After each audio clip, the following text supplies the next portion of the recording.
বাকি সব হৈ যাব ঠিক আছে খুৰী ভালে আছে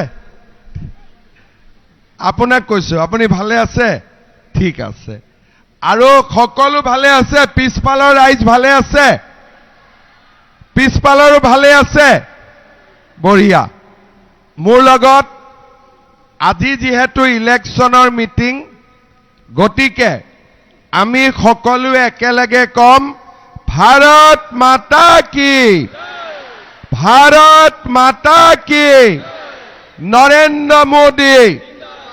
নৰেন্দ্ৰ মোদী অমিত শাহ জেপি নাড্ডা দিলীপ শইকীয়া আমাৰ দলৰ কাৰ্যকৰ্তা বহুত বহুত ধন্যবাদ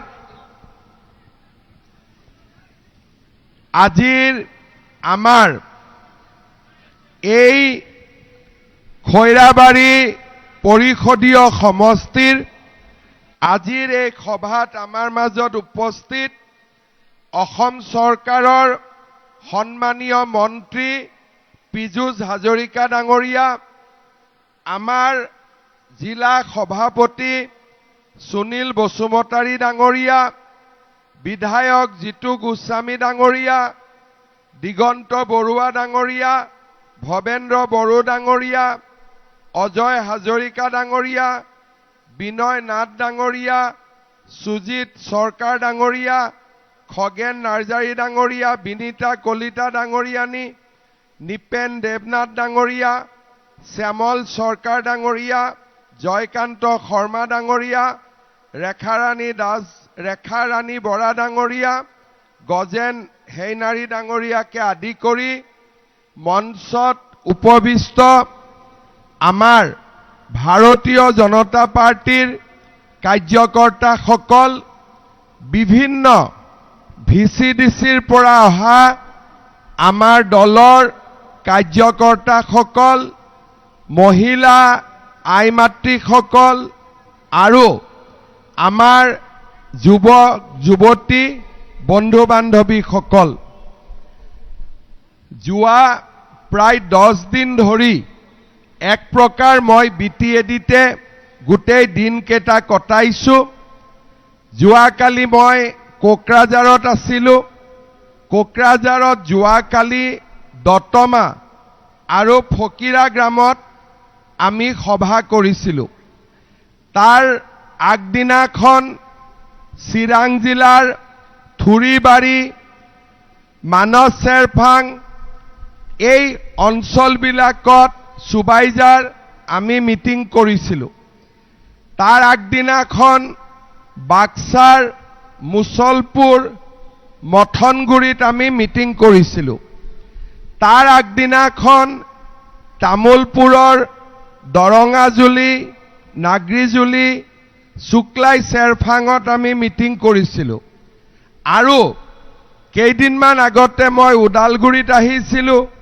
মুদৈবাৰী হৰিসিঙা আৰু খালিংদুৱাৰত মই মিটিং কৰিছিলো আজি দিনটো আমি খৈৰাবাৰী ভেৰগাঁও আৰু ননৈ চেৰফাং নে পাঁচনৈ চেৰফাং ননৈ চেৰফাঙত আমি আৰু দুখন এই সভাৰ পিছত মিটিং কৰিম যিমান মিটিঙত যোৱা 7 দিনত মই গৈছো ৰাইজৰ বিজেপিৰ প্ৰতি মৰম দেখিছো আৰু মই এইবাৰ ক'ব পাৰো যে বিটিআৰত এইবাৰ বতাহ পৰিৱৰ্তন হৈছে বিজেপি দলে আটাইতকৈ বেছি সিট পাব আৰু বিজেপি দলে আটাইতকৈ শক্তিশালী ৰাজনৈতিক দল হিচাপে এইবাৰ নিৰ্বাচনত জিকিব তাত কোনো সন্দেহ নাই শ্ৰদ্ধাৰ ৰাইজ মই কেইটামান কথা আপোনালোকক ক'ব খুজিম যে এই ইলেকশ্যনত আমি বিজেপি দলক কিয় ভোট দিব লাগে আমাৰ কাৰ্যকৰ্তাসকলে বিজেপিক জিকাবৰ কাৰণে কিয় কষ্ট কৰিব লাগে আৰু আমি সকলোৱে মিলি পদুম ফুলত কিহৰ বাবে ভোট দিব লাগে। শ্ৰদ্ধাৰ ৰাইজ, আপোনালোকে জানে যে মই অসমৰ মুখ্যমন্ত্ৰী নৰেন্দ্ৰ মোদী ডাঙৰীয়া ভাৰতৰ প্ৰধানমন্ত্ৰী। আমি যদি প্ৰমোদ বড়ো ডাঙৰীয়াক ক'লোহেঁতেন যে মোক 10টা সিট দিয়ক, আপোনালোকে 30টা সিটত ইলেকশ্যন খেলক, মোকতো না নকলেহেঁতেন। যদি মই হাগ্ৰামা মহিলাৰীক ক'লোহেঁতেন যে আপুনি 30টা সিটত খেলক, মোক 10টা সিটত দিয়ক, মিলা মিছাকৈ আমি চলি থাকিম, মোক কোনেও না নকলেহেঁতেন। কিন্তু আমি বিজেপিয়ে নিজে ইলেকশ্যনত জিকি আমি যেনে তেনে চৰকাৰত বহি থাকিম, সেইকাৰণে আমাক বিটিআৰত ইলেকশ্যন নালাগে। আমি এইবাৰ বিচাৰিছোঁ যে আমাৰ বিটিআৰৰ বহুত সমস্যা, বাৰে বাৰে আমি কথা পাতি থাকোঁ, আলোচনা কৰোঁ, কিন্তু সমস্যাবিলাকৰ সমাধান নোলায়। এইবাৰ দিল্লীত বিজেপি, দিছপুৰত বিজেপি আৰু কোকৰাঝাৰতো যদি বিজেপি শক্তিশালীভাৱে বহিব পাৰে, আমি ৰাইজৰ সমস্যাবিলাক এইবাৰ সমাধান কৰিব পাৰিম। শ্ৰদ্ধাৰ ৰাইজ, সকলোৱে বিচাৰিছিলে, সেইকাৰণে এইবাৰ পদুমত ইলেকশ্যন হ'ব লাগে, পদুমত কেণ্ডিডেট থাকিব লাগে। খৈৰাবাৰী ৰাইজে বিচাৰিছে নাই পদুমত কেণ্ডিডেট থাকিব লাগে বুলি? লাগেনে নাই বিজেপিক? লাগিবনে নাই বিজেপিক? য'তে মই সুধিছোঁ ৰাইজে কৈছে যে এইবাৰ বিজেপিক লাগে। শ্ৰদ্ধাৰ ৰাইজ, বিজেপিক কিয় লাগে? 2014 চনত মোদী ডাঙৰীয়া ভাৰতৰ প্ৰধানমন্ত্ৰী হয়। তাৰ আগতেও প্ৰধানমন্ত্ৰী আছিলে, মুখ্যমন্ত্ৰী আছিলে। বিটিআৰৰ পৰিৱেশ কি আছিল কি নাছিল আমি সকলোৱে জানিছিলোঁ। 2020 চনত বিটিআৰ শান্তি চুক্তি হয় আৰু 21 চনত মই অসমৰ মুখ্যমন্ত্ৰী হওঁ। 21 চনৰ আগতে এই বিটিআৰত যেতিয়া আন্দোলন চলিছিল, বিভিন্ন অশান্তি হৈছিল, সৰ্বমুঠ 4,000 মানুহৰ মৃত্যু হৈছিল।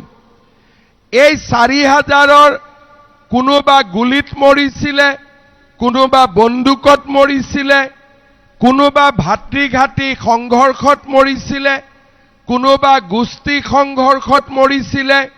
বিটিআৰত 4,000 অকল গভৰ্ণমেণ্টৰ লিষ্টত, আৰু জংগলে টংগলে মৰা মানুহখিনিৰ কথা মই বাদেই দিছোঁ। 4,000 মানুহৰ মৃত্যু হৈছিলে। গুলী চালনা, বোম ব্লাষ্ট, এইবিলাক বিটিআৰত সাধাৰণ ঘটনা হৈ পৰিছিলে। এতিয়া ৰাইজে নিজে চিন্তা কৰক, 2021 চনত মই অসমৰ মুখ্যমন্ত্ৰী ৰূপে শপত গ্ৰহণ কৰোঁ।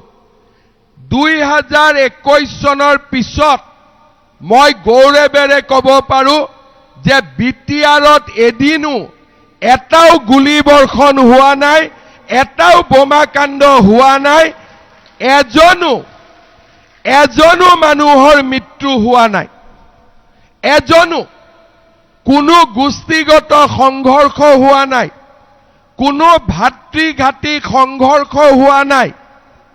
আৰু আপোনালোকৰ মনত আছে, আগতে বিটিআৰত মানুহে বন্দুক দেখুৱাই কয় অমুকক ভোট দিবি, মানুহে তাতেই ভোট দি দিয়ে, কাৰণ জীৱনটো মৰমৰ আছিল। কিন্তু এতিয়া বিটিআৰত কোনেও বন্দুক দেখুৱাই ভোট ল'ব নোৱাৰে, নমস্কাৰ কৰি মানুহক ভোট ল'ব লাগিব। এইবাৰ সব কেণ্ডিডেটে নমস্কাৰ কৰি আছেনে নাই? সবে নমস্কাৰ কৰি আছেনে নাই? আগতেতো কোনেও নমস্কাৰ নকৰিছিলে, মটৰ চাইকেলত আহিছিলে, এই জায়গাত ভোট দিবি দেই যদি জীয়াই থাকিব লাগে। আমি দি দিছিলোঁ। এতিয়া কি হ'ল, বিটিআৰত শান্তি হ'ল, শান্তিৰ পিছত এতিয়া সকলোৱে নমস্কাৰ কৰি ভোট খোজা হ'ল। যোৱাকালি মই কোকৰাঝাৰত সুধিছিলোঁ ৰাইজক যে আমাৰ বয়োজ্যেষ্ঠ মানুহসকলে কওক যে যোৱা 20-25 বছৰ বিটিআৰত নমস্কাৰ কৰি ভোট খোজা ছিষ্টেম আছিলে নেকি? বোলে নাছিলে। আজি যোৱা বিজেপি অহাৰ পিছত যোৱাবাৰ ইলেকশ্যনত, এইবাৰ ইলেকশ্যনত কোনো দাদাগিৰি নাই, কোনো হুলস্থুল নাই। যি পাৰ্টিকে আমি ভোট নিদিওঁ কিয়, আমাৰ নিজৰ স্বাধীনতা, আমি যাকে বিচাৰোঁ তাকে আমি ভোট দিব পাৰোঁ। তাৰ মানে দুটা কাম হৈ গ'ল, শান্তি প্ৰতিষ্ঠা হ'ল, ৰাইজে গণতান্ত্ৰিক অধিকাৰ ঘূৰাই পালে। কি কাম হ'ল, বিজেপিৰ দিনত সকলোৱে চিন্তা নকৰে, কাৰণ যেতিয়া পৰিস্থিতি ভাল হৈ যায় মানুহে বেয়াবিলাক পাহৰি যায়। কিন্তু আজি আমি অলপ পুৰণা কথা মনত পেলাম। প্ৰথম আমাৰ শান্তি হ'ল, এতিয়া বড়োলেণ্ডত কোনো বোমা বিস্ফোৰণ নাই, গুলী বৰ্ষণ নাই, ক'তো আন্দোলন নাই, ধৰ্মঘট নাই। সকলো জাতি উপজাতিৰ মানুহ আজি বিটিআৰত শান্তিত বাস কৰিছে। তাৰ লগত বিটিআৰত ৰাইজে বহুত অধিকাৰ পোৱা নাই, ময়ো মানি ল'ম। কিন্তু এটা অধিকাৰ ৰাইজে পাইছে যে ভোট দিয়াৰ অধিকাৰ। কাৰো ধমকিত নহয়, যাক ভাল পাম তাকে আমি ভোট দিব পাৰিম। ৰাইজে গণতান্ত্ৰিক অধিকাৰ ঘূৰাই পালে। কি অধিকাৰ পোৱা নাই? যিখিনি পোৱা নাই সেইখিনি এতিয়া আমি ৰাইজক দিব লাগিব। ৰাইজে কি পোৱা নাই? এতিয়াও ৰাইজৰ মনত এটা ভাৱ থাকে যে আমি মাটিৰ অধিকাৰ কিয় পোৱা নাই।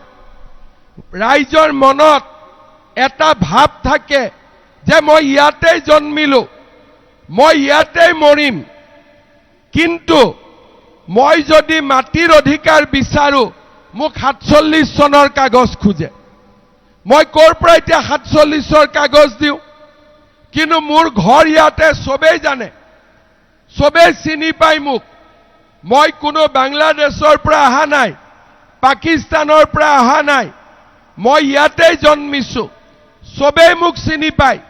কিন্তু মই যেতিয়া কওঁ যে মাটি এডোখৰ মোক লাগে, তেতিয়া মোক কোৱা হয় যে 47 চনৰ কাগজ লৈ আহক। তাৰ মানে বিটিআৰ গঠন হোৱাৰ 20 বছৰ পিছতো আমি বিটিআৰৰ ভিতৰত সোমাব পৰা নাই। শৰীৰ বিটিআৰত আছে, আত্মা বিটিআৰত নাই। শৰীৰ বিটিআৰত আছে কিন্তু আত্মা বিটিআৰত নাই। সদায় মনটোত ভাৱ আহি থাকে যে মই দ্বিতীয় শ্ৰেণীৰ নাগৰিক নেকি, মোৰ অধিকাৰ নাই নেকি। মনটো উদ্গ্ৰীৱ হৈ থাকে। কাক কম, শুনা মানুহো কোনো নাই, আৰু বেছিকৈ ক'লে কিজানি গণ্ডগোল লাগি যায়। গতিকে আমি মনে মনে থাকোঁ। এইবাৰ শান্তি আনিলোঁ, গণতান্ত্ৰিক অধিকাৰ আনিলোঁ। অহা 5 বছৰত মোৰ এটাই লক্ষ্য হ'ব, বিটিআৰত যাতে কোনো দ্বিতীয় শ্ৰেণীৰ নাগৰিক নাথাকে, সকলো প্ৰথম শ্ৰেণীৰ নাগৰিক হ'ব পাৰে। শ্ৰদ্ধা ৰাইজ, মই ৰাতিপুৱা এই মিটিঙত অহাৰ আগতে মই এটা হিচাপ কৰিছিলোঁ যে বিটিআৰত কোন কোন থাকে। আমাৰ বড়ো ভাইসকল থাকেই, আৰু আমাৰ এই বিটিআৰৰ নিৰ্মাণত আমাৰ বড়ো ভাইসকলে, ভনীসকলে বৰঙণি আগবঢ়াইছে। তাৰ লগত আমি আদিবাসী আছোঁ, বৰ্মন কছাৰী আছোঁ, বৰ্মন মাণ্ডাই আছোঁ, বঙালী আছোঁ, দেশী আছো, গাৰো আছো, গৰিয়া আছো, গোৰ্খা আছো, হাজং আছো, হিন্দী ভাষী আছো, জলহা আছো, কলিতা, কেওট, কোচ ৰাজবংশী, কুৰুক, মদাহী, কছাৰী, শৰণীয়া কছাৰী, মুণ্ডা, নাথযোগী, উৰিয়া, ৰাভা, চান্তাল, আমি সকলো আছো। কিন্তু এই ২৬টা জনগোষ্ঠীয়ে মনত ভাবিব লাগিব যে আমি কোনো দ্বিতীয় শ্ৰেণীৰ নাগৰিক নহয়। এইখন আমাৰ বিটিআৰ, আমাৰ সকলোৰে সমান অধিকাৰ এই বিটিআৰত আছে। এতিয়া আপোনালোকে চাব, মই যেতিয়া কম ভাৰত মাতা কি জয়, সকলোৱে চিঞৰি উঠে, জয় আই অসম, সকলোৱে চিঞৰি উঠে। কিন্তু এনেকুৱা এটা দিন আহিব লাগিব যাতে বিটিআৰৰ জয় বুলি ক'লে নিজে নিজে সকলোৱে জয় দিব পৰা হয়। কেতিয়া সেই পৰিৱেশ আহিব? বিটিআৰ কেতিয়া আগবাঢ়ি যাব? যেতিয়া গোৰ্খা মানুহজনেও ভাবিব মই বিটিআৰৰ প্ৰথম শ্ৰেণীৰ নাগৰিক, অসমীয়াজনেও ভাবিব মই বিটিআৰৰ প্ৰথম শ্ৰেণীৰ নাগৰিক, বড়ো, ৰাভা, কছাৰী, নাথ, যোগী, কোচ ৰাজবংশী, আদিবাসী, নেপালী ভাষী, হিন্দী ভাষী সকলোৱে যেতিয়া ভাবিব যে বিটিআৰৰ ময়ো প্ৰথম শ্ৰেণীৰ নাগৰিক, তেতিয়া এই বিটিআৰ দুপত দুপে আগবাঢ়ি যাব। বিটিআৰক কোনেও ধৰি ৰাখিব নোৱাৰে। সেইবাবে মোৰ এইবাৰ প্ৰচেষ্টা হ'ব, মই চেষ্টা কৰিম যাতে বিটিআৰৰ মানুহৰ মনত দুখ নাথাকে। মোৰ যদি ভোটৰ অধিকাৰ আছে, মোৰ মাটিৰ অধিকাৰো এই বিটিআৰত থাকিব লাগিব। লাগিবনে নালাগে? লাগিবনে নালাগে? যদি মই ভোট দিব পাৰো, ইয়াতে মই জন্মিম, ইয়াতে মই মৰিম, মই ক'ত যাম?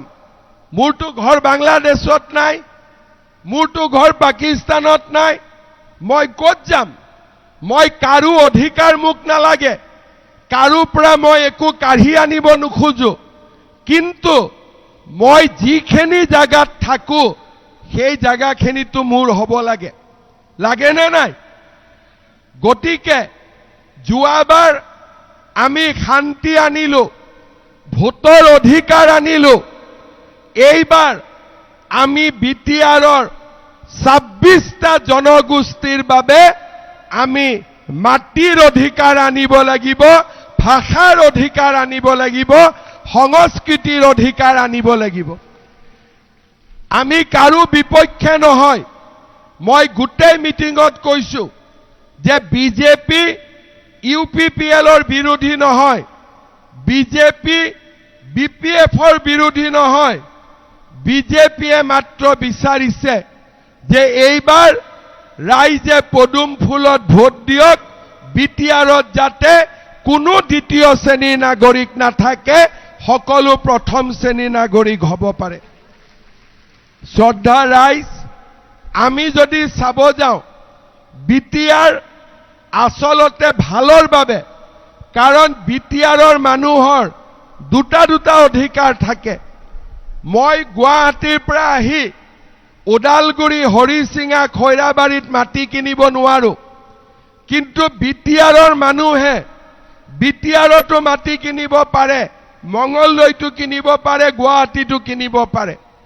মই ডিব্ৰুগড়ৰ পৰা আহি বিটিআৰত চাকৰি ল'ব নোৱাৰো, কিন্তু বিটিআৰৰ মানুহে ওদালগুৰিতো চাকৰি ল'ব পাৰে, ডিব্ৰুগড়তো চাকৰি ল'ব পাৰে। কিন্তু কাৰ্যত পৰিণত হ'ব লাগিব। যেতিয়ালৈকে এই কথাবোৰ ৰাইজে বুজি নাপাব, যেতিয়ালৈকে ৰাইজে অধিকাৰ নাপাব, তেতিয়ালৈকে বিটিআৰখন কিবা অচিনাকি অচিনাকি হৈ থাকিব। সেইবাবে আমি বিচাৰো যে বিটিআৰত সকলো জনগোষ্ঠীয়ে সমান অধিকাৰ পাওক। বিটিআৰখন যাতে মোৰ অচিনাকি অচিনাকি হৈ নাথাকে, বিটিআৰখন যেন মোৰ নিচেই আপোন হৈ যাব পাৰে আৰু কেতিয়া আপোন হ'ব পাৰিব যেতিয়া বিটিআৰত কোনো দ্বিতীয় শ্ৰেণীৰ নাগৰিক নাথাকিব সকলো প্ৰথম শ্ৰেণীৰ নাগৰিক হ'ব পাৰিব তেতিয়া বিটিআৰখন মোৰ আপোন হৈ পৰিব সেইবাবে ভাৰতীয় জনতা পাৰ্টিয়ে অহা 5 বছৰত আমাৰ এটাই লক্ষ্য হ'ব যাতে বিটিআৰত সকলো ৰাইজে সমান অধিকাৰ পাব পাৰে গুৱাহাটীৰ পৰা আহি আমাক অধিকাৰ নালাগে কিন্তু যাৰ জন্ম বিটিআৰত যাৰ মৃত্যু বিটিআৰত এই মানুহখিনিয়ে নিজৰ অধিকাৰ পাব লাগিব আৰু তাৰ কাৰণেই সকলোকে লগত লৈ এইবাৰ আমি ইলেকশ্যনত নামিব খুজিছো মই আৰু এটা আপোনালোকক উদাহৰণ দিওঁ মই যিমান বিটিআৰত আহোঁ মোক আমাৰ লৰা ছোৱালীবিলাকে সুধি থাকে দাদা মামা পুলিচৰ চাকৰি ৰিজাল্ট কেতিয়া দিব নতুন পোষ্ট কেতিয়া ওলাব তাৰ মানে মোৰ ভাল লাগে যে দুখীয়া মানুহেও আজি বুজি পায় যে দিছপুৰৰ চাকৰি বিনা পইচাৰ চাকৰি 1 টকাও ঘোষ দিব নালাগে লাগে নেকি ঘোষ দিব আজি মানুহে দিছপুৰৰ চাকৰিৰ ওপৰত বিশ্বাস ৰাখিছে যে ইয়াত দুৰ্নীতি নহয় সকলো মানুহে পাব পাৰে জাতি বৰ্ণ ধৰ্ম সকলোৱে পাব পাৰে এনেকুৱা এটা পৰিৱেশ আমি কোকৰাঝাৰৰ চাকৰিৰ ওপৰতো আনিব লাগিব যদি দিছপুৰৰ চাকৰি আমাৰ ল'ৰা ছোৱালীয়ে পাব পাৰে কোকৰাঝাৰৰ চাকৰিও টকা নিদিয়াকৈ আমাৰ ল'ৰা ছোৱালীয়ে পাব লাগিব আমাৰ ল'ৰা ছোৱালীয়ে পাব লাগিব আৰু তেতিয়া সকলোৱে বিটিআৰখনক নিজৰ বুলি অনুভৱ কৰিব সেই কাৰণে এইবাৰ আমি কাৰো লগত মিত্ৰতা কৰা নাই ইউপিপিএলৰ লগতো মিত্ৰতা কৰা নাই বিপিএফৰ লগতো মিত্ৰতা কৰা নাই কাৰণ মিত্ৰতাত থাকিলে বহুত কথা ক'ব নোৱাৰি যেতিয়া মিত্ৰতাত থাকো ৰাইজৰ কথা যিমান থাকে গোটেইখিনি ক'ব নোৱাৰি কিন্তু যেতিয়া আমি নিজৰ ভৰিৰ ওপৰত নিজে ইলেকশ্যন জিকিম তেতিয়া আমি আপোনালোকৰ কথা কাকো ভয় নকৰাকৈ আমি ক'ব পাৰিম হয় নে নহয় যদি আজি মই এই মিটিঙত ইউপিপিএলৰ লগত একেলগে আহোঁ মই বহুত কথা ক'ব নোৱাৰো বিপিএফৰ লগত আহোঁ বহুত কথা ক'ব নোৱাৰো আমি কাৰো শত্ৰু নহয় কিন্তু এই যে ৰাইজখন আহিছে এই ৰাইজৰ মনৰ কথা তেতিয়া আমি ক'ব পাৰিম যেতিয়া আমি নিজৰ ভৰিৰ ওপৰত নিজে থিয় দিব পাৰিম তাৰ মানে পদুমত যেতিয়া জিকিম তেতিয়া আমি আপোনালোকৰ মনৰ কথা আমি ক'ব পাৰিম আৰু সেই কাৰণে এইবাৰ ইলেকশ্যনত বিজেপিয়ে নিজৰ ভৰিৰ ওপৰত থিয় হৈ নিজে ইলেকশ্যন উঠিব খুজিছে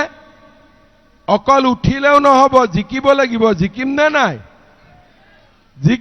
নাই পাক্কা জিকিমতো জিকিম নে নাই এইফালে জিকিম নে নাই জিকিম অকল উঠিলে নহব ইলেকশ্যনত জিকিবও লাগিব পদুম ফুল এইবাৰ ইলেকশ্যনত জিকিব লাগিব হ'ব এতিয়া তলত মোক 6 জনমান ক্যান্ডিডেটে ক'লে যে মামা স্যার আমি ইলেকশ্যন উঠিব খুজো 6 জনেতো উঠিব নোৱাৰে এজনেহে উঠিব পাৰিব হয় নে নহয় নে 6 জনে পাৰিব 6 জনে উঠিব পাৰিব নে এজনে গতিকে আমি যোনজনকে আপোনালোকৰ মাজত দিও সেইজনকে জিকাব লাগিব হ'ব পিছত নকব অমুকক নিদিলে কাৰণে আমি ভোট নিদিও বুলি হ'ব যাকে আমি দিওঁ তাকে আপোনালোকে এইবাৰ জিকাব লাগিব।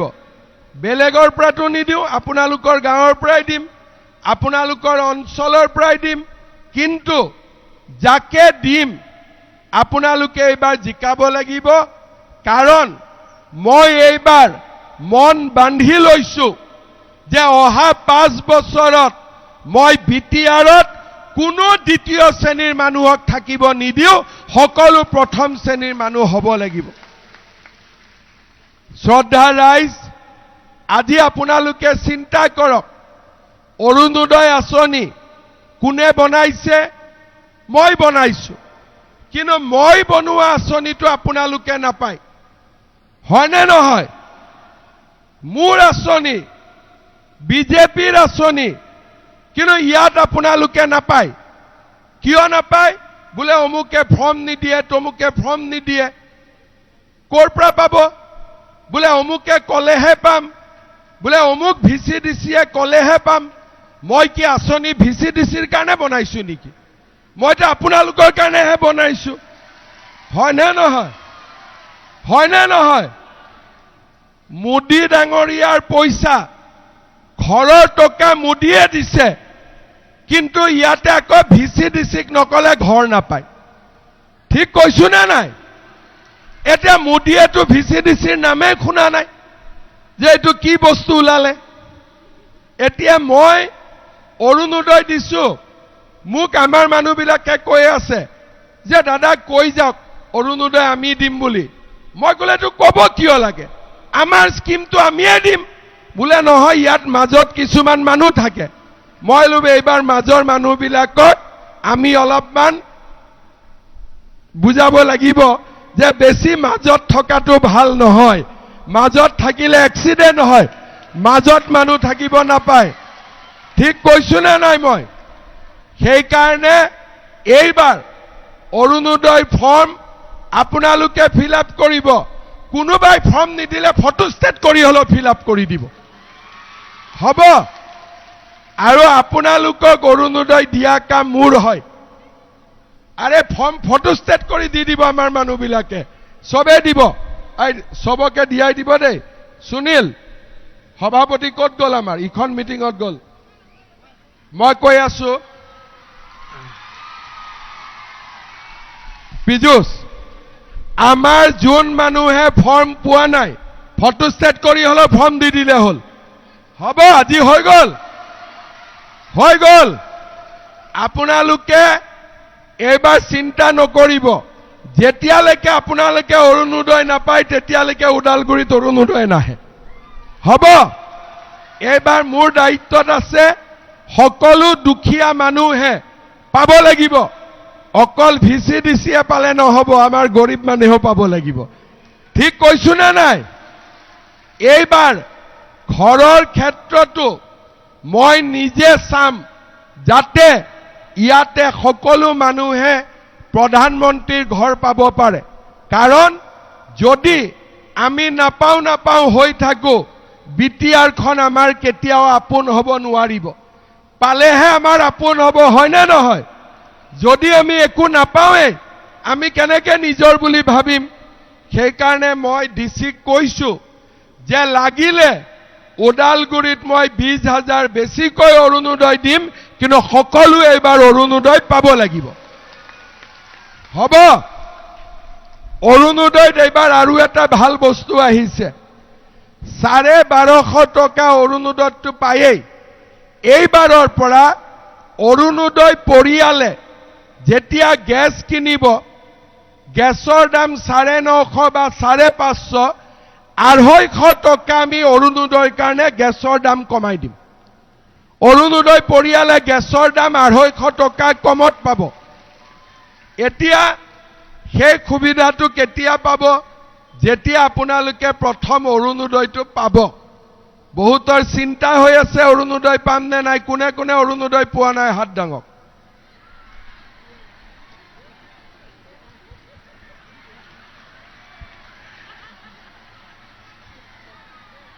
এতিয়া হাত দাঙাখিনিক দিব লাগিব, হয় না নহয়? হ'ব, এবাৰ মই ঠিক ঠাক কৰি দিম। আৰু একদম ধুনীয়াকৈ মই দায়িত্ব লৈ কৰি দিম এবাৰ গ্যাৰেণ্টি মোৰ থাকিব আপোনালোকে চিন্তা নকৰিব হ'ব হ'ব এতিয়া মহিলাৰ 10,000 টকাটোত কোনে কোনে নাম লিখি থৈ দিছে কোনে কোনে ঠিক আছে 21 আগষ্টৰ পৰা 10,000 টকা বিতৰণ আৰম্ভ হ'ব নলবাৰীত 21 আগষ্ট 22 আগষ্ট জাগিৰোড এনেকে আমি লিষ্ট বনাই থৈছো আপোনালোকৰ সমষ্টিৰ নামো আহি যাব চিন্তা কৰিব নালাগে হ'ব এইবাৰ খৈৰাবাৰীৰ কাম মই নিজে চাম এটা কথা মোৰ মনত আছে যোৱাবাৰ মই খৈৰাবাৰীত কৈছিলো যে ষ্টেট বেংক এটা খৈৰাবাৰীত দিম মোৰ এইটো কথা মনত আছে আৰু তাৰ কাম মই কৰি আছো আপোনালোকে বেংক পাই যাব চিন্তা কৰিব নালাগে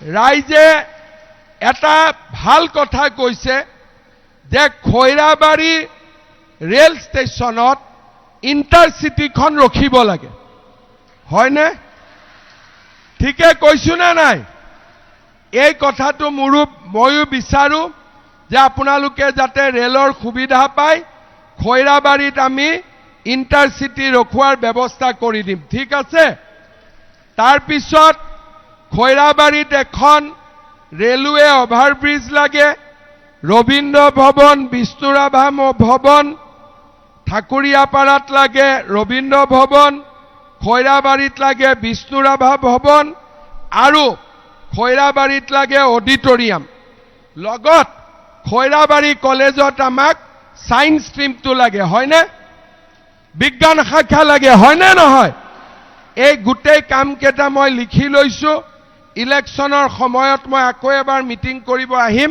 তেতিয়ালৈকে মই কামবিলাক আগুৱাই আপোনালোকক কৈ থৈ যাম কোন দিনৰ পৰা কি হ'ব হ'ব আকৌ এবাৰ আহিব লাগিব না নাই ইলেকশ্যনৰ সময়ত লাগিব না নাই লাগিব আৰু আমাৰ বিজেপি জিকিব না নাই পাক্কা জিকিব আৰু আপোনালোকে কোনো ভয়তই নাখাব মই আছো হ'ব আপোনালোকৰ কিবা হলে মই পুটুক কৰি ইয়াত আহি ওলাই যাম কোনো চিন্তাই কৰিব নালাগে হ'ব আৰু আপোনালোকে এনেও চিন্তা নকৰিব কাৰণ সকলো মোৰ বন্ধুৱে কোনো মোৰ শত্ৰু নহয় সকলো মোৰ বন্ধু মানুহ কেনেকে কি কৰিব লাগে মই জানো মিলা মিছা মৰমে দিয়ে মই সব কাম কৰি দিম কোনো হুলস্থুল কৰিব নালাগে মৰমে দিয়ে মই হাঁহি হাঁহি আপোনালোকৰ গোটেইখিনি কাম কৰি দিম ঠিক আছে অৰুণোদয় মৰমত আহি পাই যাব কাকো কোনো গণ্ডগোলে কৰিব নালাগে হৈ যাব এতিয়া বিজেপিক ভোট দিব নে নাই পিছফালে দিব নে নাই এইফালে দিব নে নাই দিব পাক্কা পুৰা পাক্কা একো চিন্তা কৰিব নালাগে ঠিক আছে আপোনালোকক এটাই মই অনুৰোধ কৰিম 20 আৰু 25 তাৰিখৰ ভিতৰত ইলেকশ্যন ডিক্লেয়াৰ হ'ব পূজাৰ আগতে আমাৰ ইলেকশ্যন হ'ব পূজাত নতুন বিটিআৰ হৈ যাব কিন্তু এপ্ৰিলত মোৰো ইলেকশ্যন আহি আছে বুজি পালে না নাই গতিকে এই যিখিনি কৈছো আপোনালোকক এপ্ৰিলৰ আগতে মই কৰি দিম যাতে মোৰ ইলেকশ্যনৰ আগে আগে হৈ থাকে কাৰণ বিধানসভাটো বিজেপিক জিকাব লাগিব অকল কোকৰাঝাৰত জিকালে নহব জিকাব না নাই আকৌ দিছপুৰত বিজেপি চৰকাৰ লাগে না নাই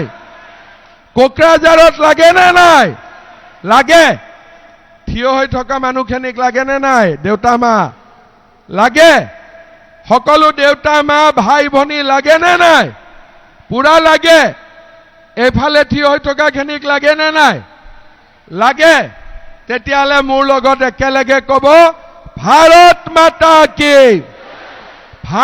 মাতা কি বঢ়িয়া সবকে লাগে এতিয়া মই কেইটামান সৰু সৰু আঁচনি 5-6টা আঁচনিৰ কথা আপোনালোকক কব খুজিছো আমি এইবাৰ অৰুণোদয় দিম অৰুণোদয়ৰ লগত আমি গেছৰ চিলিণ্ডাৰো 250 টকা কম দামত দিয়া আমি ব্যৱস্থা কৰিম 1 অক্টোবৰৰ পৰা ৰেচন কাৰ্ডত চাউল পায়, কিন্তু এইবাৰ 1 অক্টোবৰৰ পৰা আমি ৰেচন কাৰ্ডত দালি, চেনি আৰু নিমখো কম দামত দিয়া আৰম্ভ কৰিম, যাতে ৰাইজৰ কষ্ট নহয়। নিযুত মইনা আঁচনিৰ কথা আপোনালোকে জানে। এইবাৰ মেট্ৰিক যিসকলে পৰীক্ষা দিব, এই মেট্ৰিক পৰীক্ষা দিয়া ল'ৰা ছোৱালীবিলাকক অক্টোবৰ মাহৰ পৰা আমি মাহত 300 টকাকৈ বেংকত দিম, যাতে দুখীয়া ল'ৰাজনেও কিতাপ পত্ৰ কিনিব পাৰে, গাখীৰ এগিলাচ খাব পাৰে। এইটো আমি সকলো কেণ্ডিডেটে পাব, যিমানে মেট্ৰিক দিব। খুব সোনকালে আমাৰ 10,000 টকাটো মহিলাসকলে পাই যাব, যিটো সেলফ হেল্প গ্ৰুপৰ কাৰণে আমি কৰিছিলোঁ মহিলা উদ্যমিতা অভিযান। আৰু আপোনালোকে আমাৰ চৰকাৰৰ যিমানবিলাক আঁচনি বিটিআৰত, প্ৰধানমন্ত্ৰীৰ ঘৰৰ পৰা যিমানবিলাক আঁচনি বিটিআৰত আপোনালোকে নাপায়, এইবাৰ মই নিজে কেইদিনমান আগতে ডিচি কোৰ্টত মই 3 ঘণ্টা বহি গৈছো। নিয়মতে মুখ্যমন্ত্ৰী ডিচি অফিচত নাহে, কিন্তু মই এইবাৰ আহিছো যাতে ওদালগুৰিত কোনো ৰাইজ বঞ্চিত হ'ব নালাগে। সেইকাৰণে মই নিজে গোটেই বস্তুটো পৰিচালনা কৰিম। আপোনালোকে একো চিন্তা নকৰিব, আপোনালোকক ন্যায় দিয়া, চৰকাৰী আঁচনি দিয়া মোৰ দায়িত্ব, আৰু এই দায়িত্ব মই পালন কৰিম। হ'ব? ঠিক আছে, সকলোৱে বুজি পাইছে? যিসকল ৰাইজ মিটিঙত অহা নাই তেওঁলোককো আপোনালোকে বুজাই দিব। হ'ব? বিজেপি জিকিব লাগিব, জিকিব নে নাই? পাক্কা জিকিব, মই চিন্তা নকৰো। হ'ব? একদম বহুত বহুত আপোনালোকক মই ধন্যবাদ দিছো। আকৌ এবাৰ মোৰ লগত একেলগে ক'ব, ভাৰত মাতা কি, নৰেন্দ্ৰ মোদী, নৰেন্দ্ৰ মোদী।